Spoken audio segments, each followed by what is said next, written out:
Assalamualaikum warahmatullahi wabarakatuh. Selamat datang ke channel saya. Channel baru lah ni. Channel lama saya malah nak cerita lah. Lepas tu saya akan malah nak cerita pasal sebahagian besarnya telah terpadai. Jadi ni sebagai channel baru saya nak mulakan semula lah. Lepas tu tapi sebelum saya masuk ke video hak pertama untuk channel baru ni, saya akan masukkan jugalah baki-baki video yang berjaya terselamat daripada terpadai tu.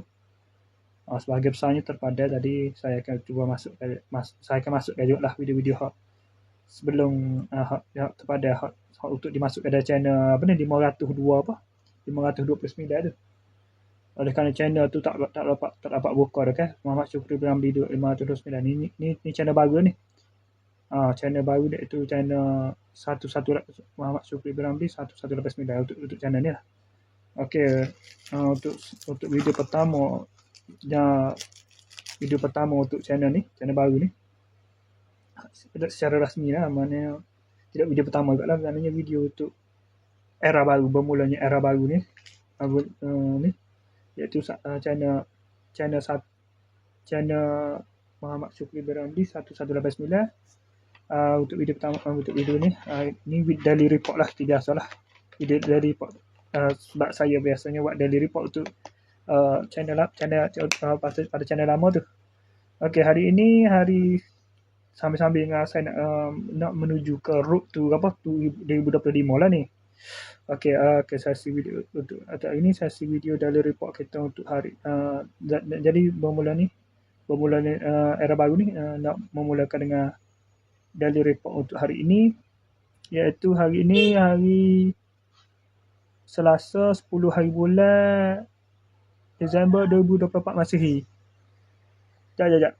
Okey, sambung semula. Malam tadi saya tidur dari pukul 3.30. Tak keluar mana, hujan malam video tu pun saya banjir tu terpadai ke? Nanti saya balik lah. 30 November, peristiwa bersejarah 30 November tu. 30 pula dah. Berapa? 28 dan 29 November tu. Tak apa kalau tak terpadai saya akan masukkan juga dah ni. Banyak melalui puasa. Jadi okey, mana saya tidur pukul 11. Pukul 3 tengah pagi, bangun dari pukul berapa? Bangun pukul 6 pagi. Bangun terus mandi sembahyang subuh. Kejut sedar. Proses duduk mengajar pun terpadai. Jadi duduk jenuh nak restore balik tak boleh berjaya. Terima kasih mana restore video tu. Tak berhenti nak main, tak jadi. Tapi terpadai tu tak boleh nak selamat lah. Okey, tak apalah, saya akan mulakan era baru lah. Pada main subuh tu saya sambung tidur, dah main game, lepas tu sambung tidur. Facebook tak ada buka, so tak ada. TikTok ada layar TikTok sekejap. Pukul 3.30 saya tahu. Sekarang ni asal dah ni 4 lebih. 40. Lembut. Sekejap. Sekarang ni lebih ada waktu asal dah ni. Nak semayah asal buat video ni. Okey, sekadar itu sajalah. Nak semayah asal lagi ni. Sekadar itu saja. Assalamualaikum. Jumpa lagi.